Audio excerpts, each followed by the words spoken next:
নমস্কার বন্ধুরা, সকলকে আমার চ্যানেলে স্বাগত। গত 16ই মে 2025 মহামান্য সুপ্রিম কোর্টের তরফ থেকে রাজ্যের সমস্ত ধরনের সরকারি কর্মচারী এবং সমস্ত ধরনের পেনশনার এবং ফ্যামিলি পেনশনারদেরকে পঞ্চম বেতন কমিশনের অন্তর্গত 25% ডিআরএস অ্যালাউন্স আগামী 6 সপ্তাহ অর্থাৎ 16ই মে 2025 থেকে আগামী 6 সপ্তাহের মধ্যে প্রদান করার জন্য রাজ্যকে নির্দেশ দেওয়া হয়েছে। এবং এই নির্দেশের পর পঞ্চম বেতন কমিশন যে সময়কাল পর্যন্ত লাগু ছিল অর্থাৎ 1 এপ্রিল 2008 থেকে 31/12/2019 পর্যন্ত, এই সময়কালের মধ্যে যে সমস্ত ইন সার্ভিস এমপ্লয়িরা অবসর নিয়েছিলেন তারা বেশ কিছু সমস্যায় পড়তে পারেন এবং এই সকল সমস্যাগুলি সমাধানের জন্য আজকের এই ভিডিওটি বানানো। আজকের এই ভিডিওতে মূলত এই সময়কালের মধ্যে যে সমস্ত কর্মীরা অবসর নিয়েছেন এবং বর্তমানে পেনশনার হিসাবে পেনশন পাচ্ছেন তাদের বেশ কিছু সমস্যা নিয়ে আলোচনা করব। ভিডিওটি অত্যন্ত গুরুত্বপূর্ণ, তাই প্রথম থেকে শেষ পর্যন্ত অবশ্যই ধৈর্য সহকারে দেখবেন এবং ভালো লেগে থাকলে অবশ্যই একটি লাইক করবেন এবং সকলের সঙ্গে শেয়ার করবেন। আর সেই সাথে চ্যানেলে যদি প্রথমবার হয়ে থাকেন এই রকমের ইনফরমেটিভ ভিডিও আরো দেখার জন্য যারা এখনো পর্যন্ত এই চ্যানেলটিকে সাবস্ক্রাইব করেননি তারা অবশ্যই চ্যানেলটিকে সাবস্ক্রাইব করে নিতে ভুলবেন না। তাহলে চলুন আমরা বিস্তারিত জেনে নিই। প্রথমত একটি বিষয় ক্লিয়ার করে দিই, 1/4/2008 থেকে 31/12/2019 এই সময়কালের মধ্যে যে সমস্ত এমপ্লয়িরা অবসর নিয়েছিলেন তারা অবশ্যই 25% ডিআরএস অ্যালাউন্স পাবেন। সেগুলি নিয়ে আমি আগের ভিডিওতে আলোচনা করেছি। এখন যে সমস্যাটি আসছে সেটি হচ্ছে যারা অবসর নিয়েছিলেন তারা গ্র্যাচুইটি বাবদ এককালীন টাকা পেয়েছিলেন এবং লিভ এনক্যাশমেন্ট বাবদ এককালীন টাকা পেয়েছিলেন। যদিও বা লিভ এনক্যাশমেন্টটি সবার ক্ষেত্রে প্রযোজ্য নয়, তবুও অনেকেই পেয়েছিলেন এবং গ্র্যাচুইটি সমস্ত ধরনের কর্মীরাই পেয়েছিলেন। এখন যে সমস্যাটি আসছে সেটি হচ্ছে এই গ্র্যাচুইটির টাকাটি এবং লিভ এনক্যাশমেন্টের টাকাটি কি বাড়তে পারে। চলুন সেই ব্যাপারে বিস্তারিত আমরা জেনে নিই। আমি সর্বপ্রথমে যে বিষয়টি নিয়ে আলোচনা করব সেটি হলো যে সমস্ত কর্মীরা 1/4/2008 থেকে 31/12/2019 এর মধ্যবর্তী সময়ে চাকুরি থেকে অবসর নিয়েছিলেন তারা কি তাদের প্রাপ্য গ্র্যাচুইটিতে 25% ডিএ এরিয়ারের সুবিধা পাবে? যদি পেয়ে থাকে তার ক্যালকুলেশন মেথড কি হবে এবং কিভাবে তারা এই টাকাটি পাবে?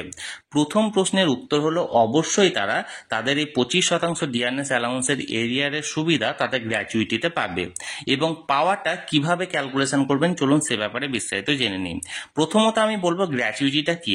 গ্র্যাচুইটি হলো একজন সরকারি কর্মচারী অবসর নেওয়ার সময় তাকে সরকারের তরফ থেকে বেশ কিছু রকমের আর্থিক সুযোগ সুবিধা দেওয়া হয় এবং তার মধ্যে একটি অন্যতম সুযোগ হলো বা অন্যতম সুবিধা হলো গ্র্যাচুইটি বাবদ এককালীন অর্থ প্রদান। এই গ্র্যাচুইটির যে অর্থটা প্রদান করা হয় সরকারের তরফ থেকে সেটি প্রতি 2 বছর চাকরির জন্য 1 মাসের বেতন প্রদান করা হয়। ফর এক্সাম্পল, আপনার যদি 30 বছর চাকরি হয়ে থাকে তাহলে সেক্ষেত্রে আপনাকে লাস্ট বেতনের 15 মাসের বেতন আপনাকে এককালীন গ্র্যাচুইটি হিসাবে দেওয়া হবে। এবার আমি এক্ষেত্রে আগেই বললাম যে আপনারা গ্র্যাচুইটিতে সেই সুবিধাটা পাবেন এবং কিভাবে পাবেন এবং কতটা পাবেন, তাহলে চলুন আমরা এক নজরে ক্যালকুলেশনটা করে নিই। প্রথমত ফর এক্সাম্পল, এখানে ধরুন একজন সরকারি কর্মচারী যিনি 31/5/2014 অবসর নিয়েছেন তার চাকরি থেকে এবং তার সার্ভিস লাইফ অর্থাৎ চাকরির সময়কাল ছিল 20 বছর, অর্থাৎ এই সময়ের মধ্যে তিনি 20 বছর চাকরির লাইফ প্রদান করেছেন। অর্থাৎ তার জন্য তাকে 20 বছর চাকরির জন্য তাকে 10 মাসের বেতন গ্র্যাচুইটি বাবদ দেওয়া হবে, অর্থাৎ 10 মাসের লাস্ট বেতনটা দেওয়া হবে। এক্ষেত্রে লাস্ট বেতন মানে অন্য ধরনের অ্যালাউন্স যোগ হয় না, লাস্ট যে বেসিক পে এবং তার সঙ্গে লাস্ট যে ডি এর পরিমাণ থাকে সেটি যোগ করা হয়। অর্থাৎ ধরা যাক আপনি 31/5/2014 যে কর্মীটি অবসর নিয়েছিলেন তার সেই সময় লাস্ট বেসিক ছিল 16,000 টাকা এবং 31/5/2014 এই সময়ে যে রাজ্য সরকারি কর্মচারীরা ছিলেন তাদের ডিআরএস অ্যালাউন্সের পরিমাণ ছিল 58%। অর্থাৎ সেক্ষেত্রে তার গ্র্যাচুইটির পরিমাণ কত হবে? প্রথমত বেসিক পে 16,000 টাকা এবং 16,000 টাকার 58% ডিআরএস অ্যালাউন্স সমান 9,280 টাকা, অর্থাৎ 25,280 টাকা থাকবে তার লাস্ট পে এবং এই লাস্ট পে 10 মাস তাকে দেওয়া হবে, অর্থাৎ 2,52,800 টাকা তাকে গ্র্যাচুইটি হিসাবে সেই সময় প্রদান করা হয়েছিল। এবার ধরুন সেই কর্মীর কতটা গ্র্যাচুইটি এরিয়ার হিসাবে তিনি পেতে পারেন। ধরুন 1/4/2008 থেকে 31/5/2014 এই পর্যন্ত কর্মী নিজের এমপ্লয়ি হিসাবে তো নিজের যে 25% এরিয়ার আছে সেই টাকাটি পাচ্ছেন, এর পাশাপাশি গ্র্যাচুইটি হিসাবে ক্যালকুলেশনটা কিভাবে হবে? 31/5/2014 এই সময়ে সেন্ট্রাল গভর্নমেন্টের কর্মীদের যে ডিএর পরিমাণ সেটা ছিল 100% এবং রাজ্যের এমপ্লয়িদের ছিল 58%, যেটি আমি আগেই বললাম, অর্থাৎ বকেয়া ছিল 42%। এই বকেয়ার 42%-এর 25% অর্থাৎ 10.5% ডিয়ারনেস অ্যালাউন্সের পরিমাণটি বাড়বে। তাহলে সেক্ষেত্রে নতুন গ্র্যাচুইটির হিসাবটা কি হবে? লাস্ট বেসিক পে ছিল 16,000 টাকা, ডিএ পুরনো হিসেবে ছিল 58%, 10.5% আরও বাড়ছে, অর্থাৎ ডি এর হিসাবটা হবে 68.5%, এবং 16,000 টাকার বেসিক পের 68.5% ডিএ সমান হচ্ছে 10,960 টাকা। তাহলে এক্ষেত্রে 16,000 প্লাস 10,960 সমান হচ্ছে 26,960 টাকা হচ্ছে তার লাস্ট পে, এবং এই 26,960 টাকার 10 মাসের বেতন তাকে দেওয়া হবে, অর্থাৎ 2,69,600 টাকা তার গ্র্যাচুইটি বাবদ পেমেন্ট হচ্ছে। কিন্তু তাকে আগেই অবসর নেওয়ার সময় তাকে 2,52,800 টাকা দেওয়া হয়েছিল, তাই তাকে এই এরিয়া বাবদ 2,69,600 মাইনাস 2,52,800 সমান 16,800 টাকা তাকে এরিয়ার হিসাবে পুনরায় আবার পেমেন্ট করা হবে। অর্থাৎ এক কথায় বলতে গেলে যে এমপ্লয়ি আগে গ্র্যাচুইটি বাবদ যে টাকা পেয়েছিলেন তার থেকেও আরো 16,800 টাকা তিনি অতিরিক্ত পাচ্ছেন 25% ডিএ এরিয়ার গ্র্যাচুইটিতে সুবিধা বাবদ, এবং এই টাকাটি বর্তমানে তার অ্যাকাউন্টে প্রদান করা হবে। এবার আমরা জানবো লিভ এনক্যাশমেন্টের ব্যাপারে।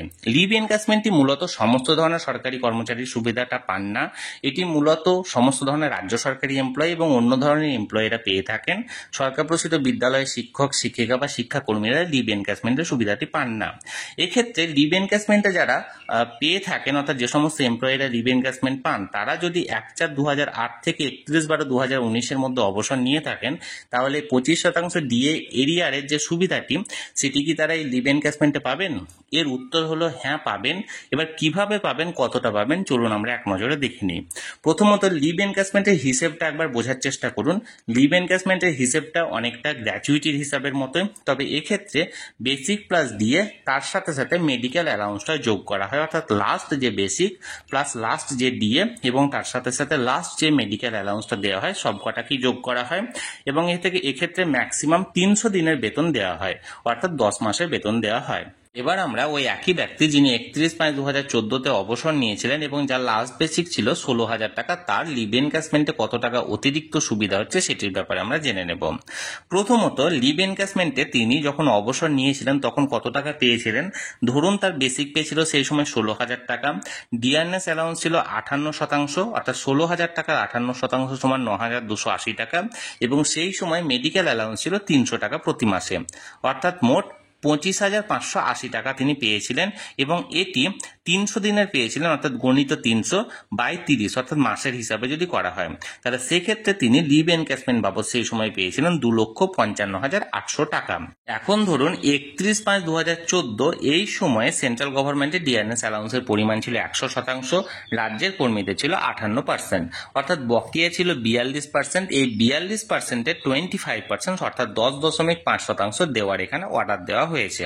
তাহলে এক্ষেত্রে বর্তমানে এই হিসেব অনুযায়ী সেই সময়কার লিভ এনক্যাশমেন্ট হবে basic plus DA plus medical allowance, অর্থাৎ 16,000 টাকা ছিল লাস্ট বেসিক, এবং 10.5% ডিয়ারনেস অ্যালাউন্স, অর্থাৎ আগের 58% প্লাস 10.5% অর্থাৎ 68.5% ডিয়ারনেস অ্যালাউন্স, অর্থাৎ মোট 10,960 টাকা ডিএ বাবদ এবং 300 টাকা মেডিকেল অ্যালাউন্স, অর্থাৎ 27,260 গণিত 300/30 সমান 2,72,600 টাকা।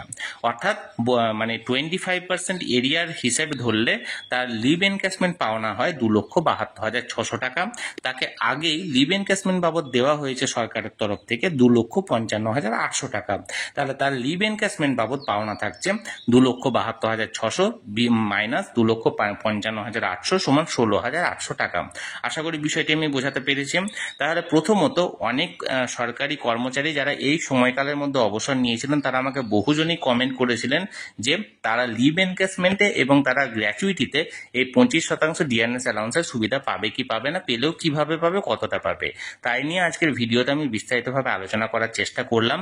আশা করি আপনাদের সকল সমস্যার সমাধান হয়েছে। তবুও যদি আপনারা বুঝতে না পেরে থাকেন তাহলে আমাকে কমেন্ট করুন, আমি চেষ্টা করব আপনাদের সকলের প্রশ্নের যথাযথ উত্তর দেওয়ার। আর এই ভিডিওটি ভালো লেগে থাকলে অবশ্যই একটি লাইক করুন, সকলের সঙ্গে শেয়ার করুন, আর সেই সাথে এই চ্যানেলে যদি প্রথমবার হয়ে থাকেন এই রকমের ইনফরমেটিভ ভিডিও আরো দেখার জন্য যারা এখনো পর্যন্ত এই চ্যানেলটিকে সাবস্ক্রাইব করেননি তারা অবশ্যই চ্যানেলটিকে সাবস্ক্রাইব করে রাখুন। ধন্যবাদ, দেখা হচ্ছে পরের ভিডিওতে।